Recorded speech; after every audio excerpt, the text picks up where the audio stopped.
especialista no direito constitucional, vim aqui falar alguns aspectos sobre a Constituição de 67 e fazer um quadro comparativo com a Constituição de 88.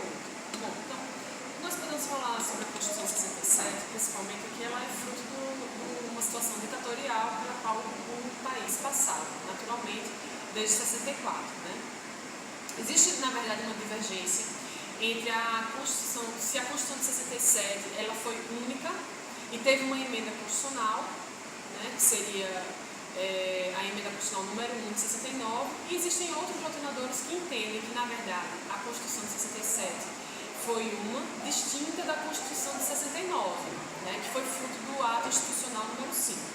Então, independentemente da divergência, a situação política pela qual o Brasil passava era realmente uma situação que traduzia, né, toda essa problemática constitucional, principalmente porque a Constituição, tanto de 67, e para aqueles autores que entendem que a Constituição também foi de 69, ela foi outorgada. Né? Outorgada significa dizer que ela foi imposta. Na verdade, a situação que se instalava, havia uma determinada pela Constituição de que as eleições eram indiretas, o que significa dizer que o Poder Executivo ele era escolhido necessariamente por um grupo de parlamentares, não necessariamente pelo povo. Né? Todos os direitos fundamentais, né, que vocês vêm estudando ao longo desse semestre, comigo inclusive, eles foram totalmente relativizados, né, que na verdade eles são uma conquista, né, pouco a pouco das constituições anteriores. Então, toda essa situação ela foi consolidada através da Constituição, que por ter um caráter outorgado, né, de imposição, ela trazia todas essas nuances que demonstravam naturalmente que o Brasil passava por uma situação ditatorial. Naturalmente, gente, quando há um desequilíbrio entre os poderes executivo, legislativo e judiciário, nós estamos diante de uma situação antidemocrática, uma situação que não está de acordo com a vontade popular, certo?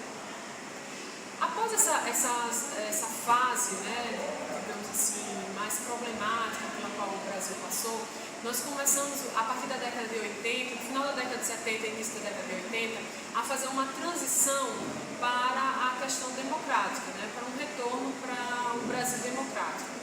Isso se deu através das diretas já. Diretas já, para quem não sabe, seria exatamente esse movimento, né, em que nós pudéssemos escolher o nosso presidente da República, o chefe do executivo, que, como eu disse anteriormente, ele não poderia ser escolhido porque havia uma eleição indireta, certo? E isso denota, mais uma vez, a situação ditatorial, como eu tinha dito. E as diretas já, elas foram interessantíssimas, importantíssimas, né, nesse caso. Então, além das diretas já, um outro dado que surgiu foi a questão da lei da anistia, certo?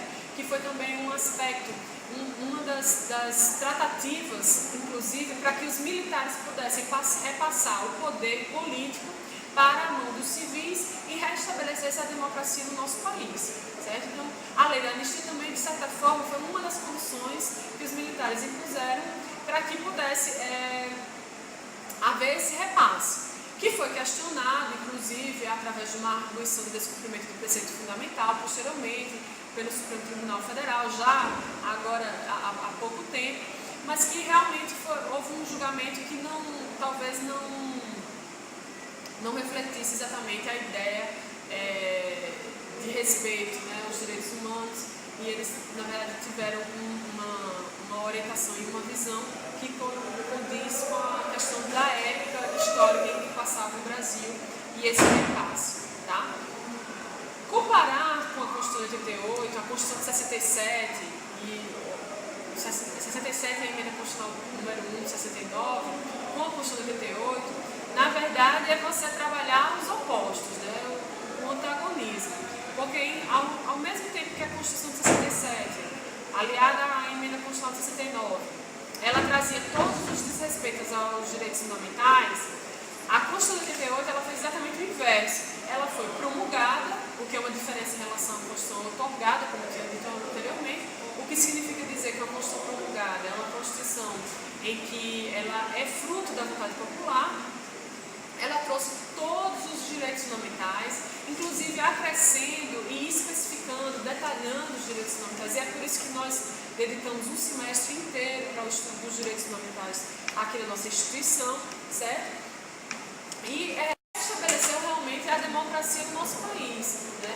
A saída aí de Figueiredo, que foi o último militar dentro do histórico ditatorial que nós tivemos, do histórico ditatorial militar que nós tivemos, porque nós também tivemos uma ditadura civil, né, anteriormente na época de Vargas, ela traz, na verdade, um grande acréscimo, uma grande conquista para o nosso país. E por isso que a nossa Constituição de 88 ela é considerada como Constituição cidadã, exatamente por todos esses respeitos, por todos esses aspectos que ela nos traz.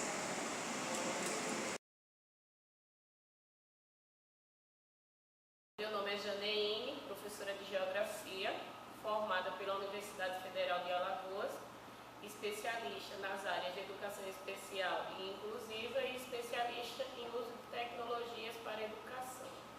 Desempenho a minha função, ou melhor, a minha profissão na educação fundamental, no ensino médio e com experiência também no ensino superior.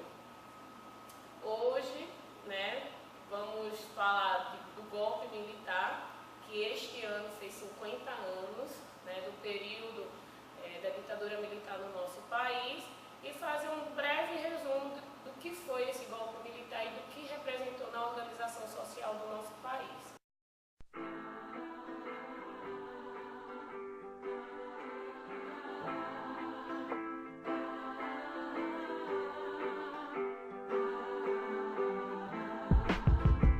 Caminhando e cantando e seguindo a canção. Somos todos iguais, braços dados ou não. Nas escolas, nas ruas, campos, construções, caminhando e cantando e seguindo a canção. Vem, vamos embora, esperar não é saber. Quem sabe faz a hora, não espera acontecer. Vem, vamos embora, esperar não é saber.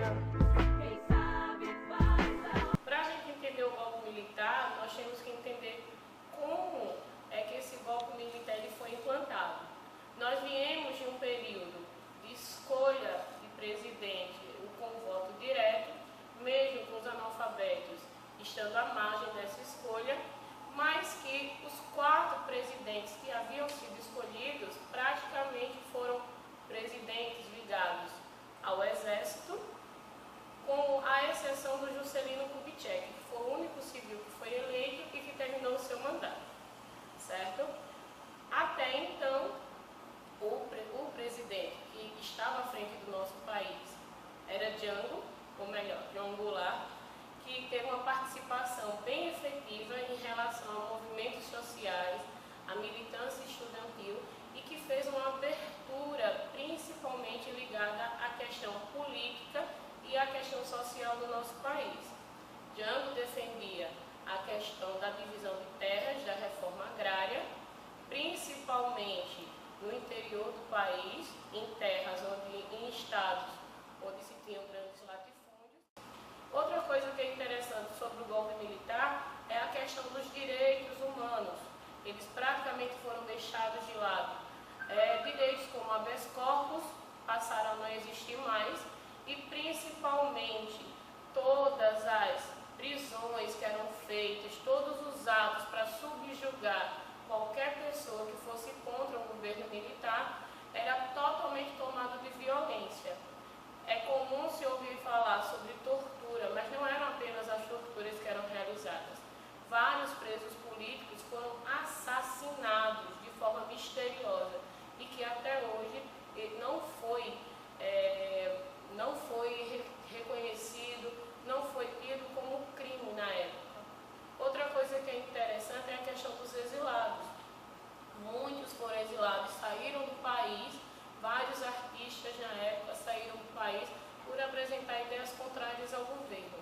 Mas o que é interessante frisar é com relação à educação. Praticamente as escolas foram moldadas em relação ao governo militar.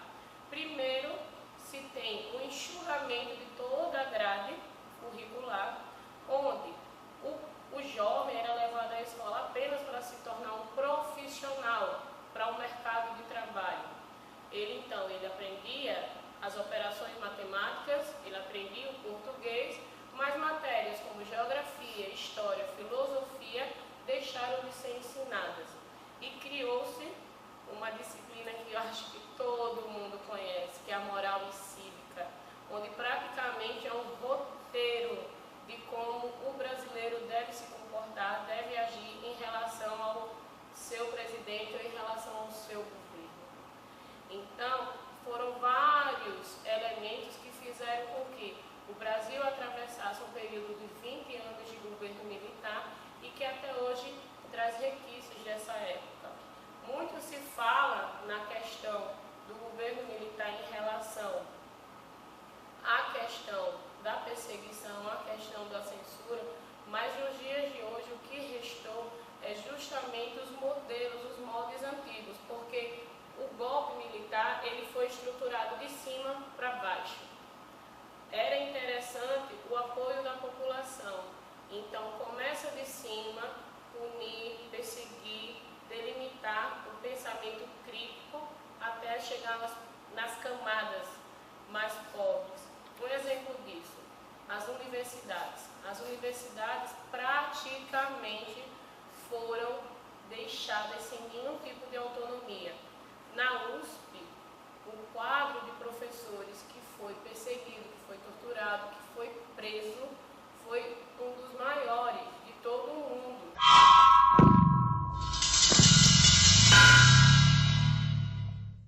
Morto é aquele que tem certidão de óbito e um túmulo.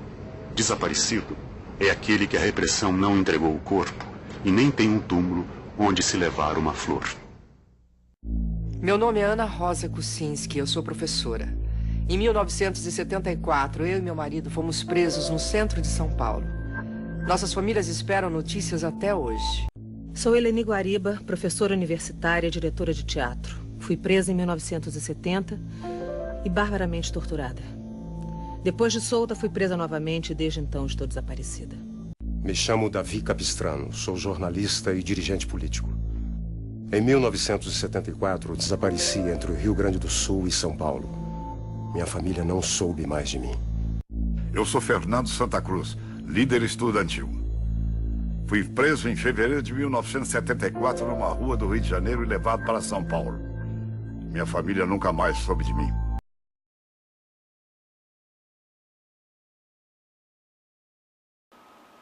Com relação à política. A política, ela praticamente anulou a questão do voto direto. O governo passou a ser escolhido pelo colegiado militar, certo? E algumas instituições, como o parlamento, o judiciário foram deixadas de lado, deixaram de existir. Algumas instituições ligadas diretamente à sociedade, como organizações estudantis, como os sindicatos, foram proibidos também de existir. E os partidos, que até então vinham se consolidando, praticamente se tornaram ilegais.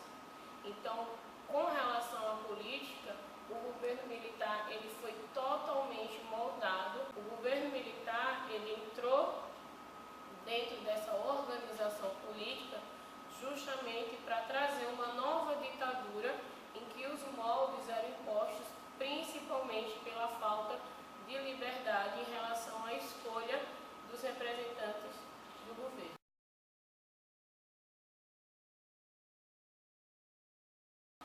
Nós tivemos um crescimento de, em média, 12% ao ano do nosso PIB, o que é extremamente alto.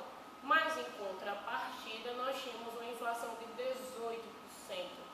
Além disso, foram feitos milhares de mecanismos para que o trabalhador fosse cada vez mais subjugado, como a questão do arroxo salarial e a questão das jornadas de trabalho.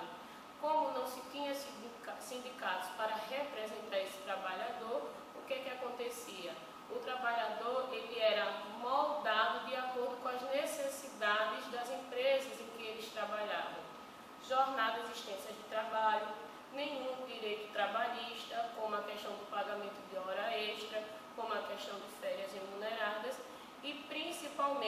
as lideranças sindicais elas foram anuladas. Então, praticamente, o trabalhador ele era moldado, ele era voltado para o trabalho, uma larga jornada de trabalho com remuneração baixa. Justamente foi isso que permitiu que as elites, na época, as elites sociais, elas se mantivessem tão ricas ou passassem a ser ainda mais ricas do que já eram. Em contrapartida, a camada mais pobre continuava trabalhando sem ter uma remuneração devida.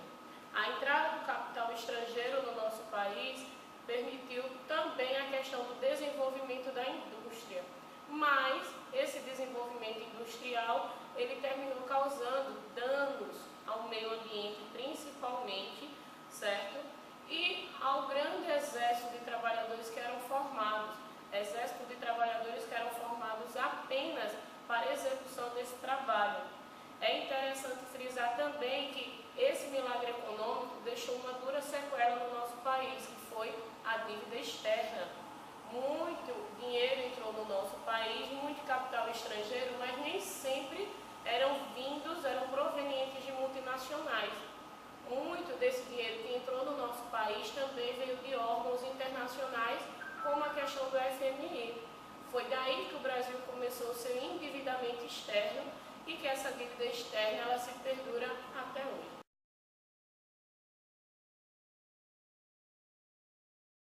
A cultura durante o golpe militar, ou melhor, durante o governo militar, ela praticamente foi anulada. A cultura era como forma, as manifestações artísticas, enfim, eram como forma de protesto da população que ainda se mantinha ligada no que estava acontecendo na nossa sociedade, no nosso país. Mas a cultura, ela passou por um período quase que sombrio, porque qualquer forma de expressão que fosse contra o governo militar era considerado subversivo, então tinha que ser eliminado. Então artistas da época, como foi o caso de Chico Buarque, de Gilberto Gil, eles foram exilados. Isso porque, de uma forma ou de outra, eles faziam parte, economicamente falando, de uma elite. Mas os artistas que eram mais populares, eles eram perseguidos também, eram presos e torturados, e muitas vezes até mortos. Nós tivemos o caso da estilista Zuzu Engel, que participou de várias manifestações, que foi em busca do filho dela, que foi sequestrado durante o governo militar, em que ela morreu misteriosamente num acidente de carro. Então, com relação à cultura, foi praticamente um período em que o Brasil esteve mergulhado nas trevas.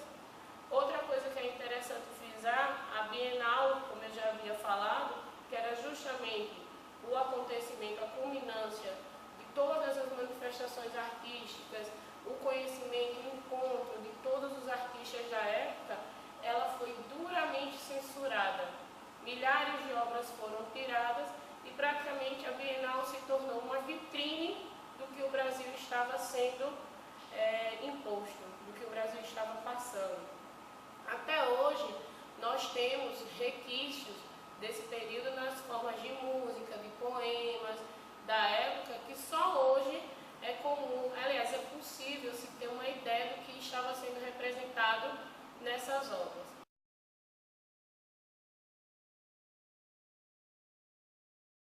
Nós tínhamos uma conjuntura mundial onde estávamos passando por um período político e econômico importante, que foi o período da Guerra Fria, um mundo bipolar, dividido entre capitalista e socialista, os Estados Unidos liderando o bloco capitalista, a União Soviética liderando o bloco socialista, e nós tínhamos uma economia voltada para a exportação de produtos primários, o que era interessante nas grandes economias, nas potências econômicas, continuar tendo o Brasil como exportador de matéria-prima.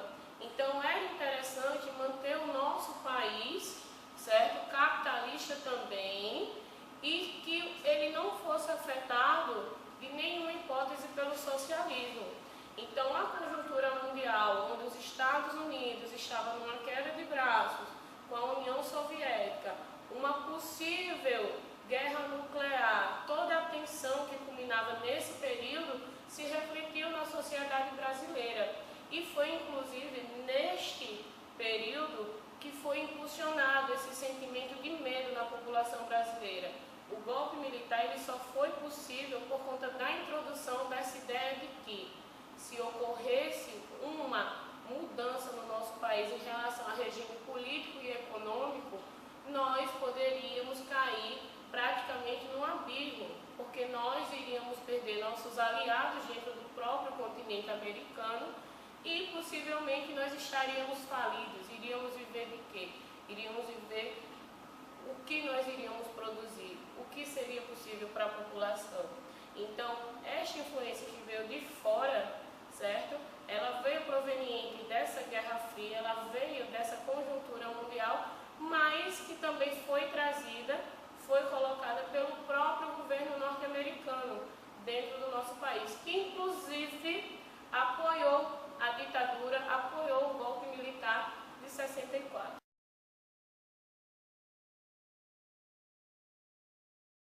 Como sempre, a religião, a questão ideológica, ela arrasta multidões. E foi justamente o que aconteceu. A Igreja Católica teve um papel importante, principalmente com relação a influenciar a população mais pobre em relação à aceitação desse governo militar. Foi interessante que, quando Django estava no poder, ele dava a liberdade para manifestações políticas, manifestações sindicais e estudantis, mas, no entanto, toda essa liberdade terminava assustando, principalmente as camadas mais moderadas ou conservadoras da sociedade brasileira. Então, a Igreja, ela se une com o governo para continuar mantendo, de uma forma ou de outra, o seu poder, a sua liderança em relação a essas camadas mais conservadoras e as camadas mais pobres, que era justamente onde se tinha um exército de trabalhadores, e ela consegue arrastar uma multidão contra o governo de Django. Então, a Igreja ela foi fundamental, principalmente na forma de organização e de alienação. Era comum dentro das missas, dentro dos atos religiosos, sempre a ligação com a questão comunista, certo? De colocar o regime comunista como uma forma de transformá-lo em algo maléfico, certo? Para fazer com que as pessoas elas sentissem medo de se tornarem comunistas, medo de se tornarem socialistas, enfim. E a figura do próprio presidente como uma pessoa que iria impulsionar isso. Então a Igreja, e como anda acontecendo nos dias de hoje, ela traz para dentro dos seus atos religiosos, das suas manifestações, a política. Principalmente a política moldada à aceitação, ou melhor, a rebelião contra o atual governo de Django.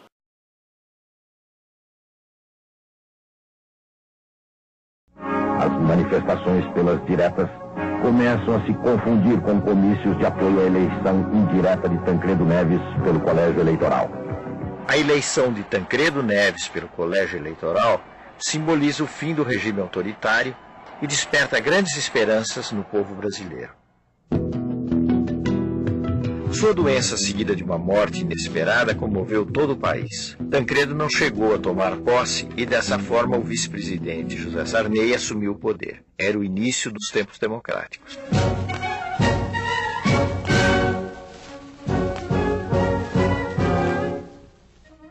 O que acontece em 85?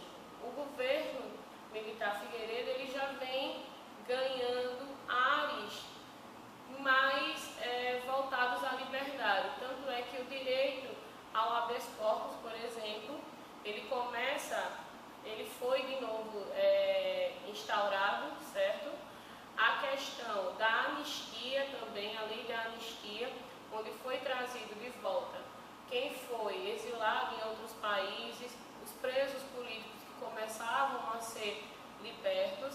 Então, foi uma conjuntura onde, primeiro, se se tinha uma população onde estava começando todos os processos de revolta, com os fatos que iam ocorrendo com relação a desaparecimentos, assassinatos, a questão da própria inflação, enfim, nós tínhamos um quadro onde a população estava insatisfeita e que culminou também na questão do afrouxamento de todas as leis criadas no último ato institucional, o AI-5.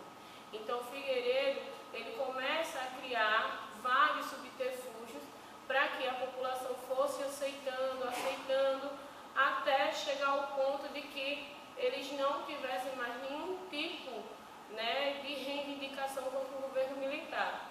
Mas era impossível que não acontecessem as revoltas, as manifestações contra o governo militar, até porque foi um período de 20 anos onde praticamente o Brasil estava voltado à condição de mero refém do governo militar.